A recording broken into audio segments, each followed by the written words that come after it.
Hey y'all, it's Jennifer. Welcome back to my channel. Today I am coming to you with my mid-year goals check-in. So it is actually about halfway through the year. So it is kind of time to start reflecting on the goals that I set for this year and see how far I've gotten with them.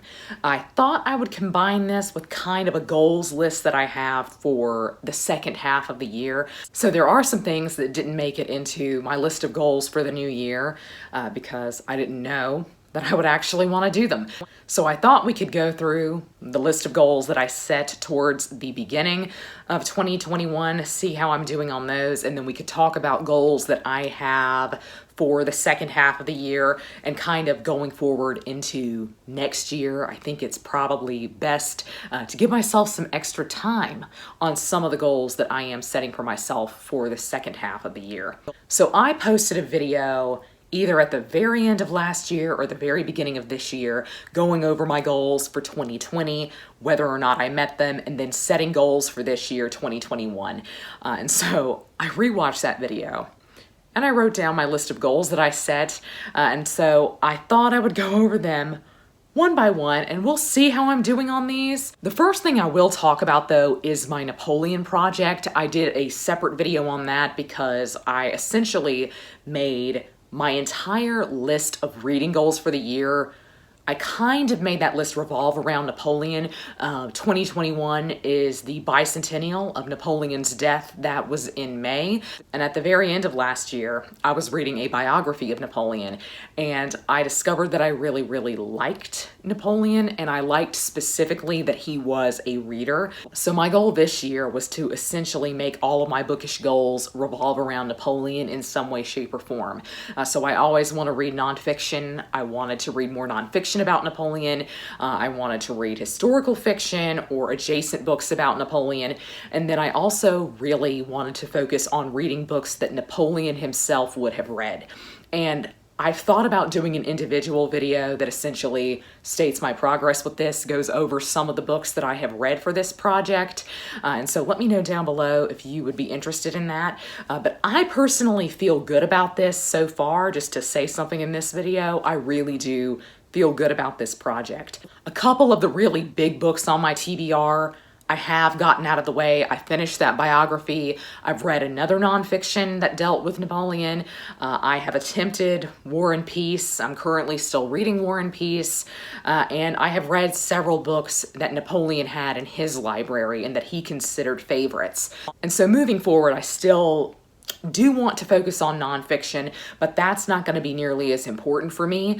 I would really like to read some more historical fiction to do with Napoleon. So Bernard Cornwell has a series I know about, and that has been added to this TBR. And I've also found a couple of series that revolve around Josephine, and that are complete trilogies that a lot of people have recommended me. And so that has also been added to this TBR. In essence, more things have been added to this TBR than have been completed, and personally, I'm okay with that. I'm actually okay if the entire Napoleon project moves into next year or the year after, if I just continue reading books that Napoleon read and reading Napoleon adjacent books, because I think now at this point I just really like Napoleon, and I really like the Napoleonic era. I like that setting, and so I personally I'm really excited about the fact that my TBR for this project has really grown. And so if I do an update video on my Napoleon project, I will tell you all of the titles that I have since added to that TBR. So please let me know down below if you would be interested in that at all. But that's how Napoleon is going. I personally think it's been successful thus far. Another of my goals had to do with writing. So apparently I wanted to edit and write a second draft of my Renaissance historical fantasy. I finished my first draft of that in December of last year, and I was really proud of it. And so I apparently thought that I could edit, write a second draft, and also get beta readers to look at it within the first 6 months of this year. And that has honestly not happened. I really have not looked at it. I have done a reread of it, which was really disconcerting for me, and that really threw me off, because when I went through and wrote that first draft, a lot of things changed from chapter 1 to the end of the book. And so I actually never went back and updated the first few chapters to accommodate for the changes that I made later on. And so there is a lot of work that has to be done in those earlier chapters. I know why I did that. I did that because I thought if I went back and started changing those things and updating them, then I would get bogged down in the editing process, and thus I would never finish it. To me, it was more important to get to the end of the draft. And I personally am glad I did that, but I'm really proud of it. I really want it to be finished, and I really would like somebody else to set eyes on it. That just can't happen right now. And apparently I also wanted to write a first draft of something else, and that also has not happened. This has been a very reading heavy year. I've said it before and I'll say it again. Reading and writing occupy the same part of my brain, and it's a story part of my brain. So if I'm writing a lot, I'm not reading because I have technically worked on a story. And if I'm reading, I am technically also working on a story, and thus writing doesn't seem as important to me. I really need to get into the habit of trying to do something on a project every day. And I really did that last year. That was one of my big successes in 2020, but it's also just a facet of what 2020 was. When you were in the house all the time, that was a hobby that was easy to get into. It was easy to focus on every day. And that's not the case anymore, for me anyway. So that's gonna have to be something I fold over to the second half of the year. We'll see how it goes. Another of my main goals for 2021 was that I was gonna unhaul viciously and stop hauling. I would say, yes, I have been unhauling pretty viciously, but I have also been hauling pretty viciously. And I go back and forth on this. For the most part, I'm okay with it because it never seems to me like I spend a lot of money on it. And money is not the point. Space is the point. But I often will carry a bag of books into my local used bookstore. Well, they give you credit for those books that you brought in. And so essentially, I never spend money at my used bookstore. While they're going over the books and choosing whether or not they want to keep them, while they're racking up my credit, I go throughout the used bookstore and pick up the next few books that I want. And so I never actually spend money there because I have credit. And so that rationalizes it to me in a way that it probably shouldn't. The money is not necessarily the point so much as I don't have space for things. So for the most part, I'm okay with this. I have unhauled far more this year than I did last year, of course. And I don't really think in the end I have hauled as many books as I have gotten rid of. So I'm gonna consider this a success, but I'm gonna say anyway that for the next couple of months, I really would like to not haul any books at all, used or otherwise. So we'll see if I stick to that. I did for the first couple of months of the year, but apparently setting a 6-month goal on myself, a 6-month ban on buying books, that doesn't work well for me. So I am not gonna say that for the rest of the year, I don't wanna get any more books. But for the next couple of months, I definitely won't bring as many in. While one of the main themes of the year for me has been reading books about and kind of adjacent to Napoleon, I did have another theme in mind for 2021, and I really wanted this to be the year of the reread. And I wanted to make sure that I was rereading books that I really enjoyed, that I knew I loved, and also books that I was a little bit apprehensive about the first time that I read them. I don't necessarily think that I have picked up anything again that I was apprehensive about, that I didn't really enjoy the first time, but I have definitely reread a lot of old favorites. Specifically, I have been rereading Dante. That was one of my main goals for the year that I know I mentioned in that video. And I have also reread the entire Grishaverse, which I did with Svea. I will link to her channel down below. I really have, I think anyway, picked up a lot of books again. I think I have reread quite a few books. Specifically, there are books that I read in school that I have never revisited, that I've always wanted to come back to. And I think I've done that this year. So I am really, really happy with my rereading project because it has, such as in this case, it has really allowed me to analyze books at different periods of my life. And so I have really enjoyed that aspect of this year, and I think it is an absolute and utter success. Another of my goals was to keep a quote journal, and I have been doing that, but it's been a little bit more sporadic than I think I initially intended. I intended to really update it for every book that I read that I thought there was a quote I might want to write down. Instead, I basically wait until the end of every other month, and then I go back through all of the books that I've read and start writing down the quotes that I made note of. And technically that's fine. I really just want record of the quote. It's not necessarily so important to me that I write down the date that I initially read the book. And so I have really enjoyed having a quote journal. I am planning on doing a video probably soon, but definitely this year if it's not soon, that's on all of my book journals. So on all of the journals that I keep about reading. And so hopefully I can show you that in an upcoming video, but I think that's largely been successful as well. Another of my goals was to read the New Testament in a year. I think that'll be done.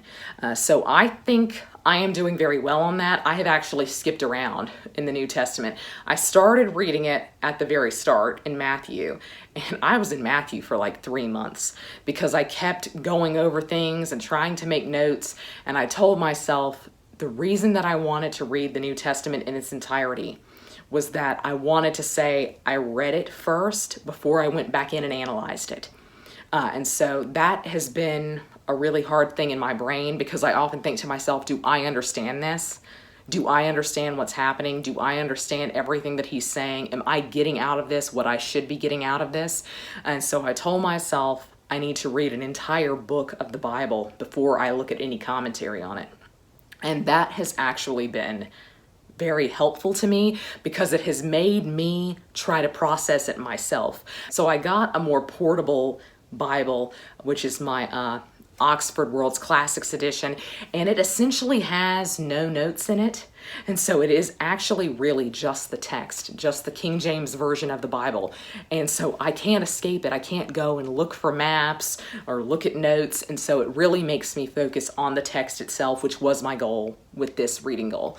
I think this will be done this year, and I think it's going to be a really rewarding experience. So I'm really looking forward to going back in and really analyzing everything, taking all the notes that I want to take, and really taking it slowly after I do this read through. And so I think that will work out really well for me. I'm also going to consider this a success. I wouldn't say that I'm halfway through the New Testament because I don't really know. I have jumped around so much. So I'm not quite sure that I'm actually halfway through since I'm halfway through the year, but I feel confident that I can get this done. Last but not least on my goals list for 2021 was to read Mary Shelley's short stories, and I have not done that at all. I have not read a single one of her short stories. In fact, I haven't spent much time with her writing at all, which is really disappointing. When I sat down and really looked at my reading list for the year, Mary Shelley has not shown up on it. And so I'm really disappointed about that. But I am currently reading through her journal. So I got a copy of her journal out from the library. I really wanted my own individual copy of this, but they go for so much. I mean, they are so expensive. This is essentially an out-of-print edition of her journals. So I got it out of the library, and what I am doing is I have started my own journal to go alongside her journal because I know I'll never get a physical copy of this, so I really want to copy out the entries of hers that I really want to pay attention to. Right now, I'm in the process of copying out a chronology of her and Percy Shelley's life because Percy actually also contributed to her journal. So that's what I'm doing with Mary Shelley now. I will show you the journal.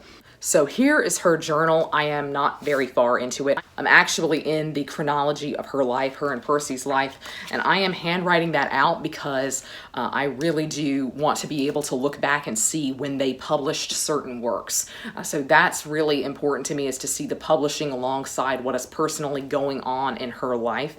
But I decided to start my own journal. Essentially, I'm going to be journaling with Mary Shelley throughout this process, reading her journal and then journaling my own thoughts. But I have been working in this. I decided to do a little portrait of her in the entryway.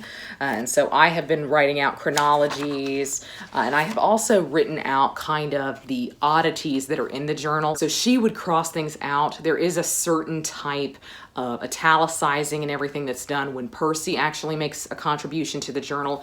So I wrote that out. And then I am in the process of writing out another detailed chronology of her life. So I have not yet really been able to dive into the actual entries in the journal. So I'm really looking forward to that, and I am really looking forward to filling this journal up with my thoughts on Mary's journal. She definitely didn't intend this. When she was writing her thoughts down 200 years ago, she didn't think some crazy girl in the 21st century is gonna read my diary and make her own observations about it. But that's what's happening. Sorry, Mary.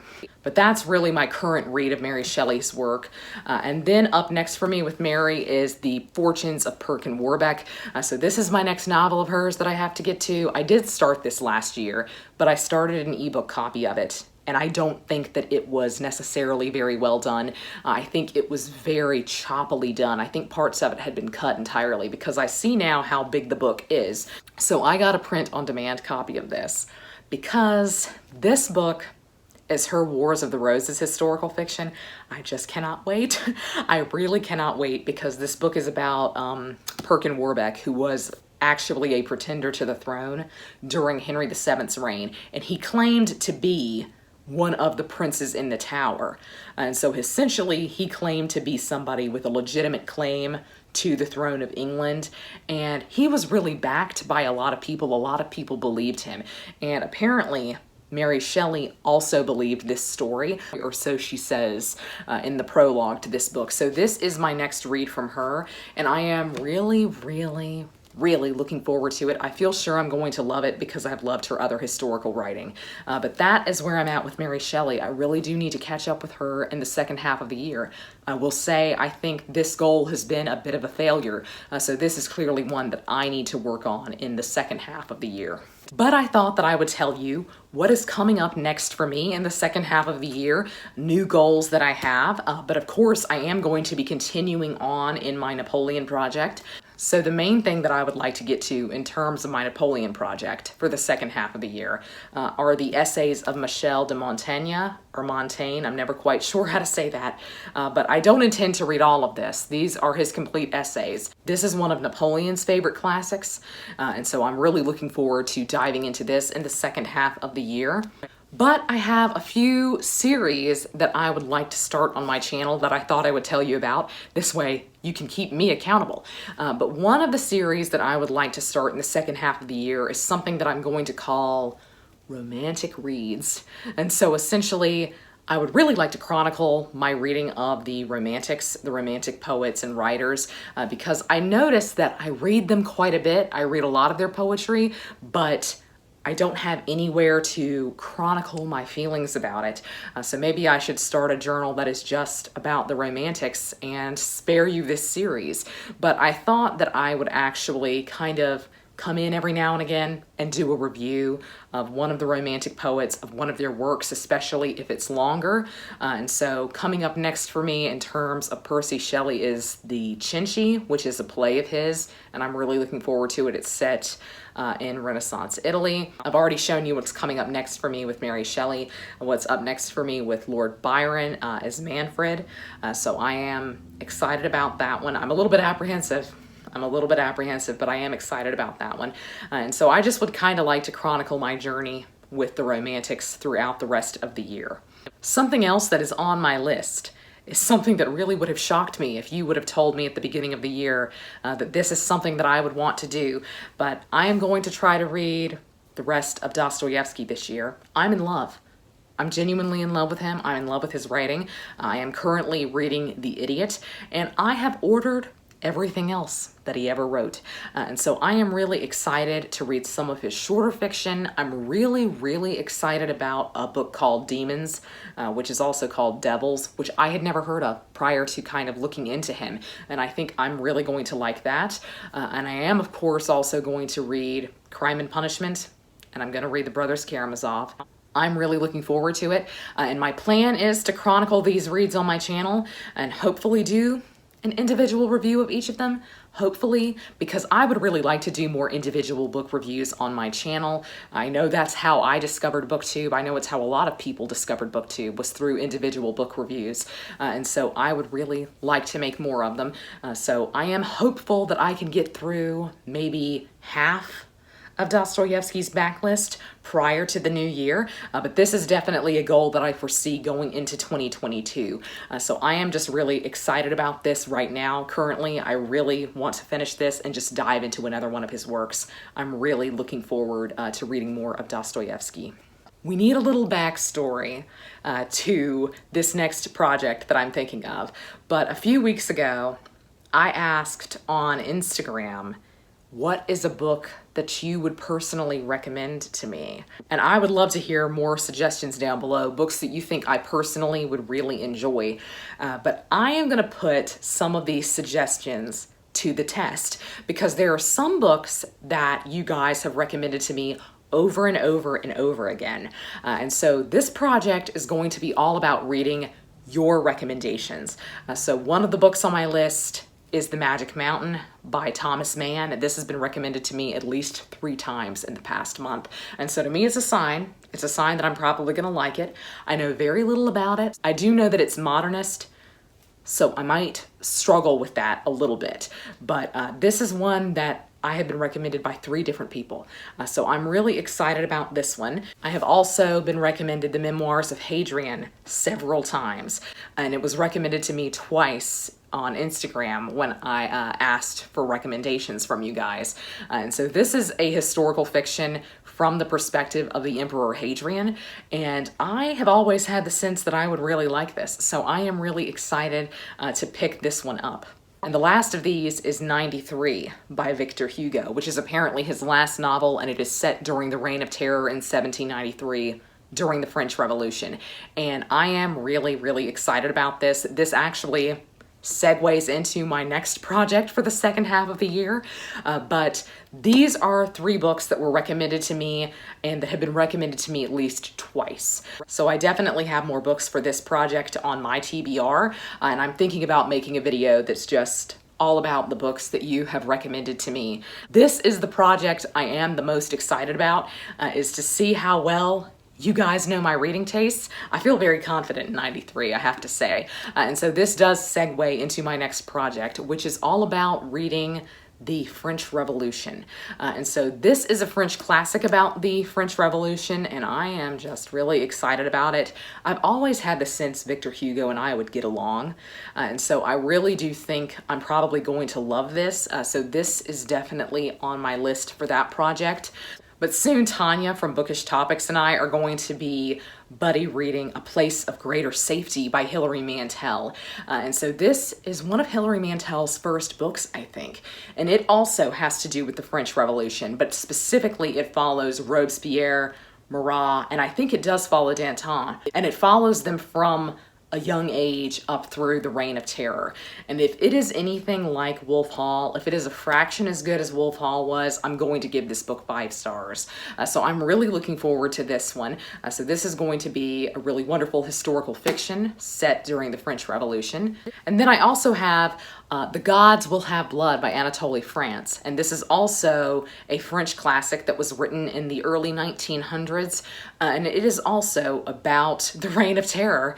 I believe, though, this actually follows a fictional character who gets involved in the Reign of Terror and involved in the French Revolution. And it's very, very short, so I am looking forward to this one. I stumbled across this online a few months ago, had never heard of it, and it instantly caught my eye, so I am really intrigued by it. And this does actually have the same exact cover as 93 by Victor Hugo. This is the very famous portrait of the death of Marat by Jacques-Louis David. It's really stunning. It's one of Jacques-Louis David's best works in my opinion. But this one actually segues into my last project that is also going to fold over into 2022. I foresee most of these projects rolling over into next year, so this is almost setting goals for next year as well. But I'm really excited and I want to get started on these things now. I don't really want to wait until 2022 to get started on some of these projects. But I also would like to read more modern classics. I notice that I really ignore them. So I do enjoy some modern classics when I read them. They just often aren't American modern classics. I do really enjoy F. Scott Fitzgerald. So I do have one of those on this TBR, and that is Tender is the Night. I believe I have read Tender is the Night in part before, and I really, really enjoyed it. I believe this takes place in the south of France, and it deals with what F. Scott Fitzgerald novels typically deal with, which are rich people problems, in my opinion. So it's really fun to read his books because they are about people that are in no way relatable to me, but they are so lush, they are so vivid, they're so evocative of the time in which they were written. He really does let you experience the 1920s with him, which I think is why he has stood the test of time. So this is on my Modern Classics TBR. Another on my Modern Classics TBR is Robert Graves's Count Belisarius. I have read I, Claudius by Robert Graves before, and I really enjoyed it. And I've also seen the BBC miniseries, and if possible, I enjoyed that more.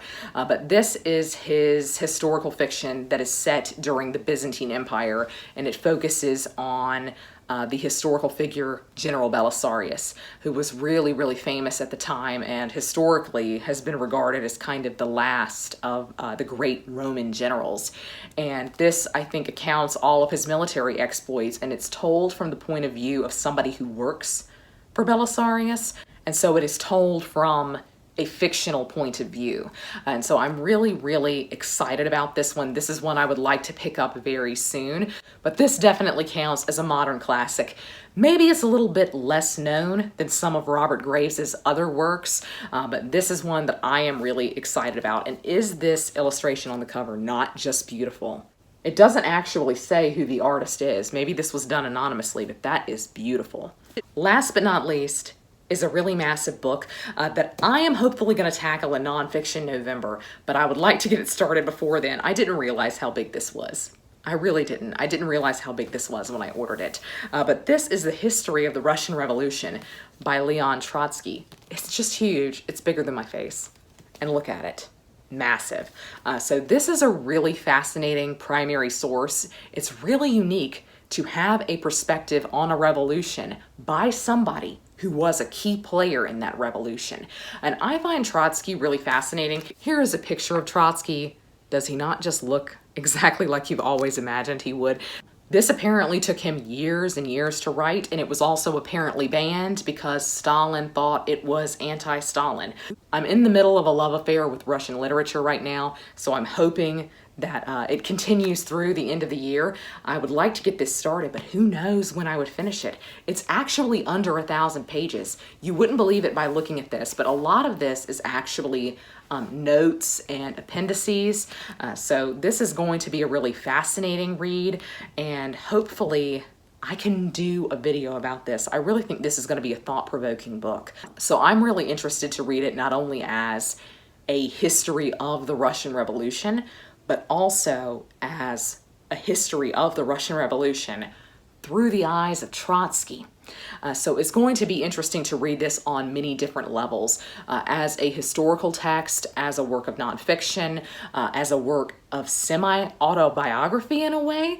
So it's going to be just a really fascinating reading experience, I think. And this is also in the Penguin Modern Classics line. I think these are really beautiful and nice editions. Gosh, it stays open really nicely. So that is my Modern Classics project. Again, I would like to fold all of these new projects over into the new year, but I am just currently really excited about them. And so I didn't want to wait until the end of this year to set new goals. I would love to know down below how you're feeling about your reading goals. Do you even set reading goals? Half the time I wonder why I set mine when I know I really won't achieve them, but it is nice to kind of look back and see what was something that was really inspiring to you at the beginning of the year, and whether or not it still inspires you now. So Napoleon is still really inspiring me.